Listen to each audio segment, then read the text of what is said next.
Question number 8 की तरफ x into d y by d x minus y plus x into sine y by x is equals to 0। अब ध्यान दें, इसमें देखिए परेशान होने की कोई बात नहीं है। देखिए भाई आपको d y by d x अकेला रखना होता है ना, तो रख लो अकेला, क्या दिक्कत है। अगले स्टेप में हम क्या करेंगे, x इंटू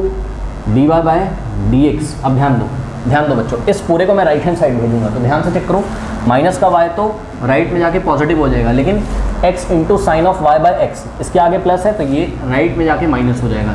यानी कि minus of x into sine of y by x, ये हो गया। ठीक है, अब बच्चों dividing by x both side कर दो, dividing by x both side कर दो, तो ये लेफ्ट में भी हमने x से डिवाइड लगाया और राइट में भी हमने x से डिवाइड लगाया। इस पूरे में हमने, ध्यान दें बच्चों, इस पूरे में हमने x से डिवाइड लगाया है। ठीक है, तो आ गया आपके पास क्या कि d y by d x is equals to y minus x into sine of y by x, और ध्यान रहे वाई बाय एक्स साइन का एंगल है, तो इसमें कुछ भी कॉमन नहीं ले सकते हो आप, और डिवाइडेड बाय एक्स, ऐसा हो गया। ठीक है बच्चों, अब ध्यान दीजिए, ये जो पूरा है आपका, ये जो पूरा फंक्शन है, यही फंक्शन क्या है आपका f of x comma y. तो ये होमोजीनियस डिफरेंशियल इक्वेशन है कि नहीं, equation number 1 homogeneous differential equation है कि नहीं, ये इस बात पर डिपेंड करेगा कि ये पूरा फंक्शन जो f of x comma y, ये होमोजीनियस फंक्शन होना चाहिए इन डिग्री 0। तो इसको पहले आप होमोजीनियस फंक्शन दिखाओ इन डिग्री 0 में, तो here f of x comma y is equals to y minus x into sine of y by x divided by x. अब हम क्या निकालेंगे, f of lambda x lambda y निकालेंगे। Okay बच्चों, जहाँ जहाँ वाई आ रहा है वहाँ लेमडा वाई, एक्स की जगह lambda x into sine of y की जगह लेमडा वाई, और एक्स की जगह लेमडा एक्स रखोगे, लेमडा से लेमडा कैंसिल हो जाएगा, वाई अपॉन एक्स वापस आ जाएगा, डिवाइडेड बाय एक्स की जगह लेमडा एक्स। अब ध्यान दें बच्चों, यहाँ ब्रैकेट लगाइए, ये रहा आपका फर्स्ट टर्म, यहाँ भी लेमडा है और ये पूरा सेकेंड टर्म, लेमडा कॉमन हो जाएगा, तो लेमडा कॉमन ले लिया ऊपर से, और बचा आपके पास वाई माइनस, यहाँ वाई बचेगा minus x into sine of y by x बच गया, और डिवाइडेड बाय, ध्यान दें, लेमडा इंटू एक्स है, तो ये लेमडा से लेमडा क्या हो गया, कैंसिल हो गया, और ये आ गया आपके पास क्या, लेमडा से लेमडा कैंसिल हो गया, मतलब 1 आ गया। ठीक है बच्चों, और 1 को आप लेमडा की पावर 0 लिख सकते हो, और ब्रैकेट में क्या आ जाएगा, y minus x into sine of y by x, और होल डिवाइडेड बाय एक्स, ये आ गया। ओके बच्चों, अब ऐसा हो गया। ठीक है, तो इसका मतलब ये जो f of x comma y था, ये होमोजीनियस फंक्शन है इन डिग्री 0।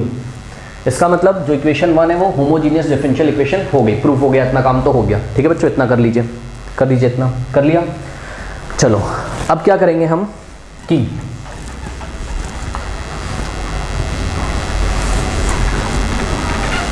ये जो इक्वेशन नंबर 1 थी आपकी, जिसको आपने होमोजीनियस डिफरेंशियल इक्वेशन प्रूफ कर दिया है,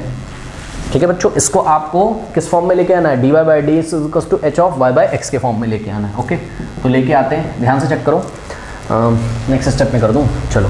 देखो, d y by d x is equals to,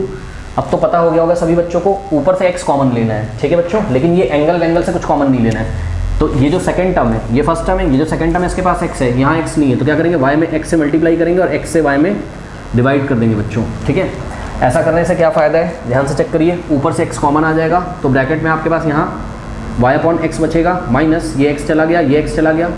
ये तो चला ही गया पहले, ये भी चला गया, तो sine of y by x बच गया। ओके बच्चों, डिवाइडेड बाय x, और x से x यदि कैंसिल हो गया तो आप साफ साफ देखो क्या आ रहा है आपके पास, d y by d x is equals to y by x minus sine of y by x, ये आ गया। और ध्यान से चेक करिए बच्चों, d y by d x यदि ऐसा आ गया आपके पास, ओके बच्चों, तो ये एच ऑफ, ये function of y by x ही तो है, तो यानी कि d y by d x किस फॉर्म का आया है, h of y by x form का है। इसका मतलब हम इसको y is equals to v x रख के सॉल्व कर सकते हैं। तो चलिए हम यहीं पे करते हैं put y is equals to v x, और ज़रूरत पड़ने पर v की value y by x put करेंगे, नॉट डिफरेंशिएटिंग बोथ साइड। अब तक तो ये रट गया होगा, d y by d x is equals to क्या हो जाएगा, first function into derivative of second, x का 1 हो जाएगा, plus second function into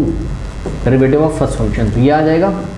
let us से दिस इज इक्वेशन नंबर 2, क्योंकि 1 तो ऊपर आपने कहीं बनाई थी, एंड दिस इज 3। अब इक्वेशन नंबर 3 से d y by d x की वैल्यू ले आके कहाँ रखोगे, 2 में, तो रख दीजिए बच्चों, देखते हैं क्या होता है। D y by d x की क्या रखोगे आप, v प्लस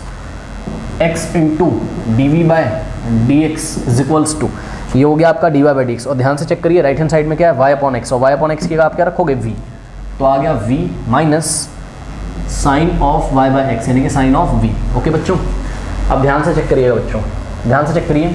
ये v कैसा है इधर पॉजिटिव, उधर ले जाओगे तो क्या हो जाएगा नेगेटिव, तो इस v को हम इधर ले गए और ये वाला v इस v से, क्योंकि ये v पॉजिटिव है कैंसिल हो जाएगा, तो इस तरीके से x into d v by d x is equals to minus of sine v, ये हमारे पास ऐसा आ गया। ओके बच्चों, अब एक काम करते हैं, वेरिएबल सेपरेट करते हैं। कैसे करते हैं वेरिएबल सेपरेट, इस dx को उधर भेज दो पहले, तो x into d v is equals to minus of sine v into d x. Okay बच्चों, नाउ अब ध्यान दें प्लीज़, नेक्स्ट स्टेप में x को उधर भेज दो तो नीचे चला जाएगा, यानी कि d v is equals to minus sine v into x, ये माइनस साइन v अलग है, ध्यान से चेक करो, x ये माइनस साइन v तो अलग है, और dx था और x से बोथ साइड डिवाइड लगा दोगे या इस x को इधर भेज दो तो 1/x हो जाएगा dx के सामने। ठीक है बच्चों, अब ध्यान दें प्लीज़, पता है मैं क्या कर रहा हूँ, सुनो मेरी बात ध्यान से सुनो, ये वाला जो माइनस है इसको तो मत छेड़ो, साइन v से डिवाइड लगा दो राइट में भी और साइन v से डिवाइड लगा दो लेफ्ट में भी, तो ये साइन से साइन कैंसिल हो गया, ये माइनस को राइट हैंड साइड ही रहने दो, उसको मत छेड़ो, उसका कारण है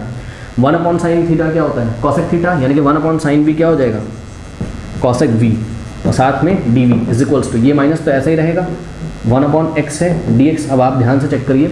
माइनस को मैंने इसीलिए राइट हैंड साइड रखा था क्योंकि 1/x का इंटीग्रेशन करेंगे तो लॉग मॉड ऑफ x आएगा, आगे माइनस आएगा, वो हैंडल कर लेंगे, इधर कहीं ना बच्चे कंफ्यूज हो जाएं, क्योंकि कॉसेक v का इंटीग्रेशन क्या होता है log of mod of cosec x,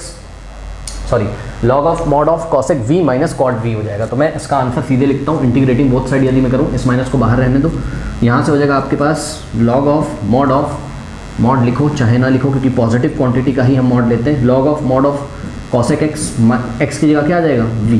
cosec v log of mod of cosec v into cot v is equals to, minus तो एज इट इज आएगा, और ध्यान रखें बच्चों 1/x का integration log of mod of x आएगा, plus साथ में ध्यान दें जो कांस्टेंट आएगा उसको आप लॉग के फॉर्म में लिखो, क्योंकि दोनों जगह लॉग है, तो लॉग ऑफ मॉड ऑफ, इसको भी हम c1 कर लें क्या कि c ही कर लें, चलो c ही कर लेते हैं, मेरे ख्याल से किसी से मल्टीप्लाई तो नहीं करना पड़ेगा। ठीक है, इसको हमने c ही कर लिया। ओके, तो अब ध्यान दें जरा यहाँ पर बच्चों, लेफ्ट हैंड साइड तो कोई टेंशन नहीं है अपने को, एज इट इज़ कॉपी कर लेंगे, log of mod of cosec v minus cot v is equals to, अब ध्यान दें इस लॉग c को यदि आप पहले लिख दें, ये देखिए लॉग c को यदि आप पहले लिख दें तो आ जाएगा आपका, इसको बाद में लिख दें minus of log of mod x, तो ये आपको ऐसे दिखाई पड़ेगा। ठीक है बच्चों, ये हो गया, और चाहो तो आप c पे भी मॉड लगा दो, कोई फ़र्क नहीं पड़ता है यार। ठीक, अब ध्यान से चेक करो, log m minus log n क्या होता है, log m अपॉन n होता है, यानी कि आपके पास आ जाएगा log of mod of cosec v minus cot v is equals to, अब देखो log m अपॉन n क्या हो जाएगा, sorry log m minus log n क्या हो जाएगा, log m upon n, m की जगह मॉड c और n की जगह क्या मॉड x, और हमने आपको बताया है आप इस पूरे पे मॉड डाल सकते हैं, यानी कि समझो यदि आपके पास ऐसा हो log of mod a upon mod b, तो आप इसको log of whole mod of a by b का होल मॉड, तो यहीं पे मैं इसको कर लूँ, पूरे पे मॉड लग जाएगा। ठीक है, ये मॉड है तो बच्चों को परेशान कर रखा है, परेशान ना हो, कोई टेंशन नहीं है। ठीक है, अब समझो जरा, इधर भी लॉग है उधर भी लॉग है, लॉग से लॉग हम हटा सकते हैं, यानी कि एंटी लॉग वाला कॉन्सेप्ट जो मैंने आपको बताया था, बस आपको काटना वटना नहीं है, सिंपली आप लॉग से लॉग हटा दिया करो। ओके बच्चों, तो यहाँ से लॉग यदि हट जाएगा तो आ जाएगा आपके पास क्या, cosec v minus cot v is equals to, और ये मॉड v है, ठीक है, इज इक्वल्स टू, देखो ये लॉग से लॉग हट गया, राइट हैंड साइड में क्या बचा, c अपॉन x। अब सुनिए बच्चों, देखिए अच्छा मॉड फ्री, अब अगले स्टेप पे आप मॉड से मॉड हटा दो, कोई टेंशन नहीं, यदि प्रूफ करने वाला क्वेश्चन होता तो इधर प्लस माइनस लगा के तब हैंडल करते हैं, बट आप मॉड से मॉड भी हटा दो, कोई दिक्कत नहीं, तो cosec v minus cot v is equals to c upon x। Now आपने क्या पुट किया था, y इज इक्वल्स टू आपने पुट किया था vx, तो v is equals to y by x अब आप पुट कर सकते हो। ओके बच्चों, तो अब देखना पड़ेगा कि एनसीईआरटी में आंसर उन्होंने किस फॉर्म में, बेसिक फंक्शंस यानी कि साइन और कॉस के टर्म में दिया है या कॉसेक और कॉट, मेरे ख्याल से तो साइन और कॉस के टर्म में ही आंसर दिया होगा उन्होंने, बिल्कुल सही। ठीक है, तो आइए इसको साइन और कॉस के फॉर्म में ही पहले हम चेंज कर लेते हैं। तो ध्यान से चेक करिए, कॉसेक को आप क्या लिख सकते हो, 1/sin v, cosec v 1/sin v, और कॉट को आप क्या कर सकते हो, cos v upon sine v, cot theta क्या होता है, कॉस अपॉन साइन होता है, is equals to c upon x. Okay बच्चों, तो ऐसा कुछ हो गया आपके पास। अब ध्यान दें यदि, तो यहाँ भी साइन है यहाँ भी साइन है, यानी कि एलसीएम क्या आ जाएगा, साइन वी आ जाएगा, और बस ना ये किसी से मल्टीप्लाई होगा ना ये किसी से, तो 1 माइनस कॉस वी। क्यों, एलसीएम साइन वी को साइन वी से डिवाइड करोगे 1 ही तो आएगा, 1 को 1 से मल्टीप्लाई करो 1 आएगा, एलसीएम साइन वी को साइन वी से डिवाइड करोगे 1 आएगा, 1 को कॉस वी से मल्टीप्लाई कॉस वी आएगा। ठीक है बच्चों, ऐसा हो गया, is equals to c upon x, ये हो गया। ओके बच्चों, नाउ अब ध्यान दें, साइन वी से बोथ साइड मल्टीप्लाई कर दो, इधर भी, अरे यार ये साइन वी को उधर भेज दो, बात क्या है, मैंने क्या किया, साइन वी से बोथ साइड मल्टीप्लाई कर दिया। ऐसा करने से क्या होगा, ये साइन वी इसको कैंसिल कर देगा और हमारे पास आ जाएगा 1 minus cos v is equals to sine v into c, sine v को मैंने पहले, अरे लो यार सी इंटू साइन वी, ठीक है, सी को पहले ही लिख रहा हूँ जानबूझ के, कहीं कंफ्यूज ना हो जाए ना, क्योंकि साइन के साथ वी है, साइन वी पहले लिखोगे इंटू सी तो कंफ्यूज, तो पहले सी लिखो, सी इंटू साइन वी, यानी कि सी साइन वी में मल्टीप्लाई कर रहा है। और ध्यान से चेक करो, एक्स नीचे है तो multiplying by x both side, right में भी किया और लेफ्ट में भी किया, तो एक्स एक्स कैंसिल हो जाएगा, तो यहाँ से आगे आपके पास x into 1 minus cos v is equals to c into sine v. Okay बच्चों, अब ध्यान दीजिए, x into in the bracket 1 minus cos of, और वी की जगह आप क्या रख सकते हो, वाई बाय एक्स, वी की जगह आप वाई बाय एक्स रख सकते हो, ठीक है, is equals to c into sine of, और वी की जगह वाई बाय एक्स। ठीक है बच्चों, तो this is your final answer, जो कि एनसीईआरटी से आई थिंक मैच करना चाहिए, x into in the bracket 1 minus cos of y by x is equals to arbitrary constant c into sine of y by x. ठीक है बच्चों, तो ऐसे करेंगे, कर लीजिए इसको।